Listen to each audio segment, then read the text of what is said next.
बिस्मिल्लाहिर्रहमानिर्रहीम अस्सलाम वालेकुम। हस्बा फूड कैबिन के अंदर खुश आमदीद।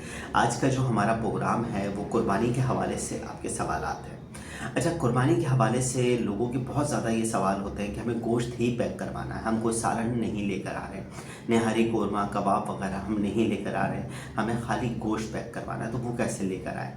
तो उसका सिंपल तरीका ये है कि आप गोश्त को अच्छे से बॉईल कर लीजिए।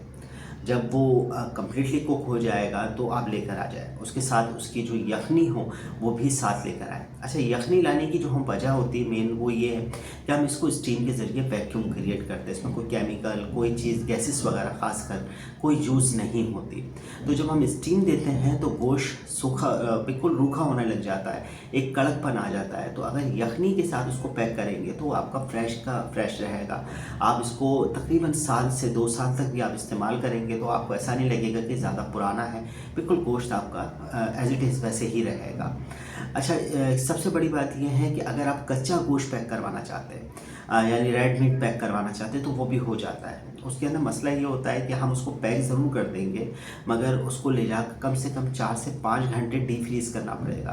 तब तो वो आपके 16 घंटे से 24 घंटे का ट्रैवल टाइम निकाल लेगा। फिर आप किसी जगह जा रहे हैं तो वहाँ पर फ्रीज़ कर लें तो फ्रोज़न पैकिंग में रेड मीट पैक हो जाएगा। मगर अगर आपको तकरीबन 2 साल 2.5 साल का अरसा चाहिए और ज़्यादा लंबा है, जैसे ख़ासकर मदारिस वालों का अमूमन ये होता है कि हमारे डब्बे ज़्यादा दूर लेके जाना है या हमें अपने मदरसे में 6 महीने के बाद यूज़ करना है, तो वो लोग जो है कि कहते हैं बॉयल करके लेकर आ जाए, उसकी यखनी के साथ लेकर आ जाए, ठीक है ना। जैसे वेलफेयर वाले अमूमन हमारे पास आते हैं, वो लोग पैक करवाते हैं तो वो बॉयल करवाते हैं। फिर आप जिस जगह भी लेके जा रहे हैं तो वहाँ खोल कर उसका सालन बना लें, यखनी बना लें, जैसा आप बनाना चाहें वैसा बहुत आसानी के साथ बन जाता है।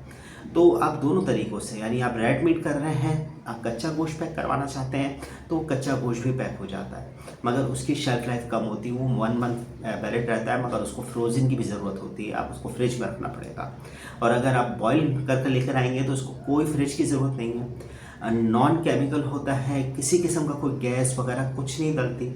रिटॉर्ट पैकेजिंग है, ये ओल्ड कैनिंग तरीके से हम इसको पैक करेंगे तो आपकी चीज़ महफूज भी ज़्यादा अरसे रहती है। इसमें कोई किसी किस्म का जो है ना कोई टेस्ट चेंज नहीं होता, क्योंकि बॉयल गोश्त है, इसमें कोई मसाला ही नहीं है, तो वो जो जैसा है वैसा ही रहना है, ठीक है ना। तो आप बॉयल गोश्त पैक करवा सकते हैं।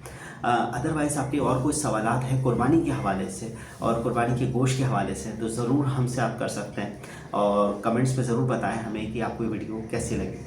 मिलते हैं नेक्स्ट प्रोग्राम में, जब तक के लिए अल्लाह के हवाले।